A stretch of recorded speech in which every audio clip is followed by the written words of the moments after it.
할렐루야. 하나님께서 오늘 이 밤에도 큰 은혜 주실 줄 믿습니다. 오늘 이야기는 예수님께서 부자 청년을 만나시고 그와 헤어진 직후에 이어지는 내용입니다. 부자 청년은 복음서에 등장하는 여러 등장인물 중에 한 사람이고 또 예수님이 만나신 여러 사람 중에 한 사람일 뿐이지만 예수님의 제자들과 비교할 때에 아주 특별한 위치에 있는 사람입니다. 왜냐하면 부자 청년이야말로 예수님의 제자 되기에 가장 합당한 조건을 갖추었기 때문입니다. 이제까지 예수님이 만나신 사람들을 한번 떠올려 보십시오. 나병 환자, 또 중풍병자, 귀신 들린 자, 하나같이 누가 봐도 예수님의 제자로는 부적격한 사람들이었습니다. 누가 봐도 안 될 사람들이죠. 차라리 어부인 그들이 훨씬 적합해 보였습니다. 제자들보다 학력이나 출신이나 또 종교적으로 더 우위에 있는 사람들은 대부분 예수님의 적대자들이었습니다. 그러니 그들이 예수님과 동행하면서 만나는 모든 사람들에게 예수님처럼 긍휼히 여기는 마음을 가질 수 있었을 것입니다. 그런데 어느 날 예수님께 호의를 가진 한 청년이 찾아옵니다. 그는 젊은 나이에 부와 권세를 다 이루고 또 심지어 어릴 적부터 십계명까지 철저히 지켜왔을 정도로 아주 훌륭한 신앙인이었습니다. 예수님도 이 청년이 얼마나 마음에 드셨는지 단번에 와서 따르라 하셨습니다. 그리고 와서 따르라 할 때 예수님의 마음을 성경이 기록하기를 예수께서 그를 보시고 사랑하사 이르시되 라고 되어 있습니다. 이때 제자들의 마음이 약간은 긴장되지 않았을까요? 자기들보다 월등히 학식이나 또 가문이나 여러 조건이 압도적으로 좋은 이 사람이 똑같은 말씀으로 예수님이 초청했지 않습니까? 특별히 베드로는 묘한 위기감과 질투심마저 느끼지 않았을까 짐작하게 됩니다. 그런데 다행인지 안타까운 일인지 이렇게 훌륭한 청년이 끝내 예수님을 따르지는 못했습니다. 예수님께서 가진 재물을 다 팔아 가난한 자에게 나눠주라 하셨는데 이를 따르지 못한 것입니다. 그는 경건한 부자였지만 결정적인 순간에 그의 부유함이 그의 경건함을 삼켜버렸습니다. 이에 예수께서 안타까워하시는 마음으로 이렇게 말씀하십니다. 24절 후반절의 말씀입니다. 얘들아, 하나님 나라에 들어가기가 얼마나 어려운지 낙타가 바늘기로 나가는 것이 부자가 하나님 나라에 들어가는 것보다 쉬우니라 하시니. 이 말씀이 얼핏 보기에는 이 부자들을 조롱하는 말 같습니다. 부자가 천국 가느니 이 낙타가 바늘길을 통과하는 게 낫다 하는 말 같으니까요. 하지만 예수님은 결코 그렇게 조롱하는 마음으로 하신 말씀이 않으십니다. 예수님은 이 부자 청년이 진심으로 자기 제자가 되기를 바라셨습니다. 그 마음에 재물에 관한 욕심과 욕망이 있는 줄 아셨지만 그 마음을 잘 다스리고 또 억누르고 이제 주님의 제자 되기를 바라셨습니다. 하지만 인간적인 약함이 주님을 따르지 못하게 했지요. 예수님은 그런 인간적인 약함을 안타까워하시면서 낙타와 바늘길을 비유로 들어서 그 안타까운 마음을 표현하셨습니다. 하지만 중요한 것은 베드로입니다. 베드로도 과연 예수님과 같은 마음으로 이 부자 청년을 안타까워했을까요? 그렇지 않았던 것 같습니다. 베드로는 이때다 싶었는지 자신들은 떠나간 저 청년과 같지 않음을 강조하였습니다. 28절 말씀 보시겠습니다. 베드로가 여짜와 이르되 보소서 우리가 모든 것을 버리고 주님을 따랐나이다. 베드로가 종종 말실수 때문에 예수님께 혼이 난 적이 있었죠. 아마 이때도 어쩌면 예수님께 호되게 야단을 맞을 수도 있었을 것 같습니다. 야, 베드로야, 너는 아직도 멀었구나. 너는 남의 실패가 너의 기회로 보이더냐? 지금이 네 잘난 척 할 때냐? 라고 혼쭐을 내실 만도 한데 예수님께서 그렇게 하지 않으셨습니다. 오히려 예수님의 시선이 이 부자 청년에게서 제자들에게로 옮겨지시면서 부자 청년을 향하셨던 애정과 연민도 함께 제자들에게로 옮겨졌습니다. 그리고 주님은 그들을 사랑하는 마음으로 또 그들을 축복하는 마음으로 이렇게 약속해 주셨습니다. 29절로 30절 말씀입니다. 예수께서 이르시되 내가 진실로 너희에게 이르노니 나와 복음을 위하여 집이나 형제나 자매나 어머니나 아버지나 자식이나 전토를 벌인 자는 현세에 있어 집과 형제와 자매와 어머니와 자식과 전토를 100배나 받되 박해를 겸하여 받고 내세에 영생을 받지 못할 자가 없느니라. 아멘. 아마 이 말씀은 복음서 전체를 훑어볼 때 가장 큰 축복과 위로의 말씀이 아닌가 싶습니다.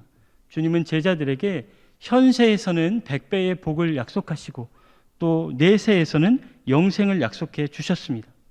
부자 청년이 실패하여 돌아선 바람에 제자들은 자기들이 걷는 이 길 끝에 얼마나 큰 축복이 있는지, 얼마나 큰 영광이 있는지 다시 한번 확인하는 그런 기회가 된 것입니다. 마찬가지로 저와 여러분도 제자들처럼 모든 것을 버리고 주님을 따라갈 때에 오늘 말씀에 기록된 100배의 축복이, 그리고 내세의 영생의 약속이 바로 우리와 우리 자녀들에게, 또 우리 교회 공동체에 허락될 줄 믿습니다. 하지만 중요한 점은 이런 복을 진짜로 우리가 누리기 위해서는 두 가지 아주 주의해야 할 사항이 있다는 것입니다. 첫째는 주님이 약속하신 이 복이 문자적으로 보상되기 어렵다는 점입니다. 여러분, 100배의 전토, 100배의 집을 얻는다 하셨는데 예수님의 제자들이 과연 진짜로 그렇게 되었습니까? 현세의 집과 전토와 자식을 얻었습니까? 30절 맨 마지막 부분을 다시 한번 보십시오. 자식과 전토를 100배나 받되 박해를 겸하이 받고 라고 기록합니다. 다른 부분은 문자적으로 되지 않았는데 박해를 받는 것만 문자 그대로 실현되었습니다. 그 외에 성경 어디에도 예수님의 제자들이 자손과 전토를 100배나 얻었다고 기록하지 않았습니다. 그렇다면 여러분, 오늘 기록된 예수님의 100배의 축복의 약속은 거짓입니까? 일어나지 않을 일을 예수님께서 그냥 다독거리는 말로 그냥 하신 것입니까? 그렇지 않습니다. 이 약속은 다만 문자적이지 않을 뿐이지 표현된 것 이상으로 온전하게 성취되었습니다. 그 모습을 사도행전 4장에 이렇게 기록합니다. 믿는 무리가 한 마음과 한 뜻이 되어 모든 물건을 서로 통용하고 자기 재물을 조금이라도 자기 것이라 하는 이가 하나도 없더라. 그 중에 가난한 사람이 없으니 이는 밭과 집이 있는 자는 팔아 그 판 것의 값을 가져다가 사도들의 발 앞에 두매 그들이 각 사람의 필요를 따라 나누어 줌이라. 초대교회의 모습이죠. 초대교회의 복음을 듣고 예수를 믿은 사람들이 이제는 예수 안에서 다 한 가족이 되었다는 그런 기록입니다. 그리고 이 가족이 하루에 3,000명씩, 5,000명씩 늘어났습니다. 그리고 이들이 서로의 재물을 통용하기 시작했습니다. 그래서 더 이상은 내 것이라 주장할 것이 하나도 남지 않았지만 내 것이 있을 때보다 더 많은 것을 함께 소유하게 되었습니다. 내 것은 없지만 전혀 부족하지 않게 된 것이죠. 이런 방식으로 예수님이 약속하신 100배의 우상이 온전히 이루어졌습니다. 한 사람이 모든 부와 권세를 차지하는 방식이 아니라 모든 사람이, 더 많은 사람이 이 부와 권세를 공유하는 방식으로 하나님께서 약속을 지켜주신 것입니다. 두 번째로 오늘 주님께서 약속하신 복은 모든 것을 버려야 얻을 수 있는 복입니다. 베드로가 먼저 자기 입으로 고백하지 않았습니까? 보소서, 우리가 모든 것을 버리고 주를 따랐나이다. 이렇게 고백하자 예수님께서 100배의 집과 전토와 자손을 약속하셨습니다. 따라서 오늘 약속된 복을 누리는 비결은 모든 것을 버림에 있는데 이것이 말처럼 쉽지 않은 것이 참 우리 안의 고통입니다. 사실 베드로가 버렸다는 모든 것은 진짜 모든 것이 아닙니다.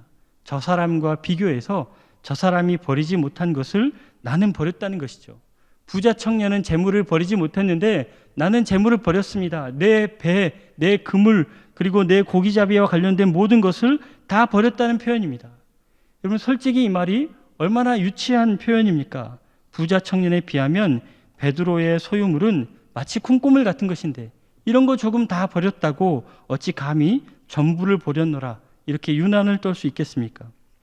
이렇게 우리는 남의 실패 앞에서 나의 작은 성과를 자랑하기 쉽습니다. 하지만 주님은 이런 고백마저도 책망하지 않으셨습니다. 오히려 이런 고백 후에도 예수님께서 축복하시며 약속하셨습니다. 대신에 의미심장한 경고도 잊지 않으셨는데 그 장면이 31절의 말씀입니다. 함께 보시겠습니다. 그러나 먼저 된 자로서 나중되고 나중된 자로서 먼저 될 자가 많으니라. 저 사람이 못한 것을 지금 내가 했다고 해서 내가 저 사람보다 앞서가는 것이 아니라는 뜻입니다.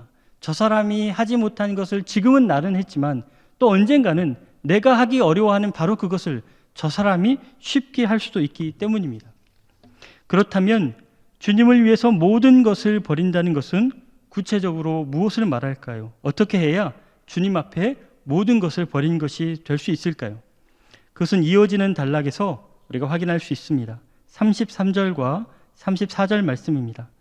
보라, 우리가 예루살렘에 올라가노니 인자가 대제사장들과 서기관들에게 넘겨짐에 그들이 죽이기로 결의하고 이방인들에게 넘겨주고 그들은 능욕하며 침 뱉으며 채찍질하고 죽일 것이나. 지금 마가복음 10장의 말씀은 모두 갈릴리에서 예루살렘으로 이동하는 길에 일어난 사건들입니다. 예수님께서 자기 생의 마지막 유월절을 앞두고 예루살렘으로 상경하고 계십니다. 그리고 예루살렘에서 당신의 사명을 완수하실 예정이었습니다. 그래서 예루살렘에 가까워지자 그동안 마음에 담아두셨던 아주 중요한 이야기들을 제자들에게 꺼내셨습니다. 물론 처음 하신 말씀이 아닙니다. 벌써 세 번째 같은 내용을 강조하고 있습니다. 하지만 오늘 본문은 이 말씀을 제자들이 듣기를 두려워했다고 합니다. 왜냐하면 자기들의 뜻과 달랐기 때문이죠.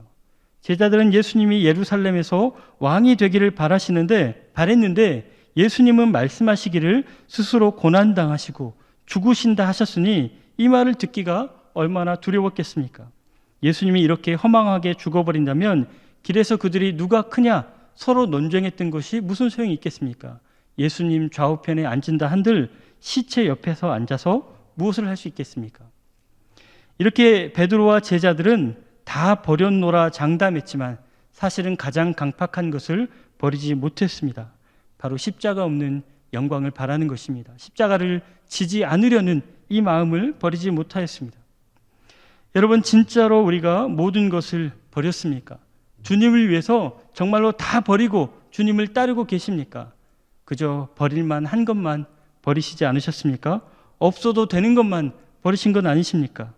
남들이 못하는 것을 나는 잠깐 했다고 어찌 그것이 모든 것이 되겠습니까? 모든 것을 버림의 핵심은 이 내가 버린 것들의 개수나 양에 있지 않습니다. 내가 버린 것이 정확히 주님이 버리라고 요구하신 그것인가, 여기에 달려 있습니다. 내가 많은 것을 버렸지만 주님이 요구한 바로 그것을 버리지 않았다면, 그것 중에 하나라도 버리지 않았다면 사실은 하나도 버리지 않은 것입니다. 주님이 버리라고 요구하신 것은 개인마다 다를 수 있습니다. 그래서 누군가에게는 버리기 쉬운 것이 또 다른 누군가에게는 마치 자기 수족을 자르는 것처럼, 마치 눈을 뽑는 것처럼 고통스러운 일일 수 있습니다. 그래서 단순히 그것만 비교하여 주님을 향한 충성과 헌신을 따지는 것은 아주 어리석은 일입니다. 다 각자 지어야 할 자기 십자가가 있기 마련입니다. 자기 십자가를 지는 것이 바로 모든 것을 버리는 것입니다. 여러분, 부자 청년을 다시 한번 생각해 보십시오. 그는 어려서부터 십계명을 다 지켰노라 주님 앞에서 당당히 말했습니다. 그런 그에게 예수님이 재물을 버리라 요구하셨습니다. 베드로는 남보다 먼저 그리고 남보다 가까이 주님과 함께 하고 있다고 스스로 자랑하였습니다. 주님은 그런 그에게 앞서 있다고 생각하지 말라, 교만하지 말라라고 경고하셨습니다. 부자 청년에게는 재물을 버리는 것이 바로 십자가를 지는 것이고, 베드로에게는 앞서 있다는 교만을 버리는 것이 바로 십자가를 지는 것입니다. 사랑하는 교회 여러분, 다음 한 주간 우리는 무엇을 버리시겠습니까? 주님께서 요구하시는 이 십자가를 어떻게 지실 계획입니까? 남의 것 상관 마시고 각자 자기 십자가를 지시기를 소원합니다. 내가 자신 있는 것으로 십자가 진다 하지 마시고 주님이 경고하시고 주님이 요구하시는 바로 그 십자가를 우리가 지기를 원합니다. 그리하여 현세에는 100배의 축복을 누리시고 내세에는 영생을 보장받는 우리 노량진 교우님 되시기를 주님의 이름으로 축원합니다. 기도하겠습니다. 참 좋으신 아버지 하나님, 허물 많은 죄인을 하나님의 자녀로 또 주님의 제자로 거룩한 백성으로 불러주심을 진심으로 감사합니다. 하지만 먼저 하나님 자녀된 것으로 자만하지 않게 하시고 이름뿐인 성도로 남지 않게 하시고 우리 안에 있는 은밀한 욕망과 또 나쁜 습관을 주님 앞에서 온전히 버리게 하여 주시옵소서. 우리의 결단과 다짐으로 할 수 없으니 이미 거하시는 성령 하나님 우리 안에 충만히 거하시고 온전히 다스리셔서 하나님 원하시는 모습으로 우리를 바꿔 주옵소서. 예수님 존귀하신 이름으로 간절히 기도드리옵나이다. 아멘.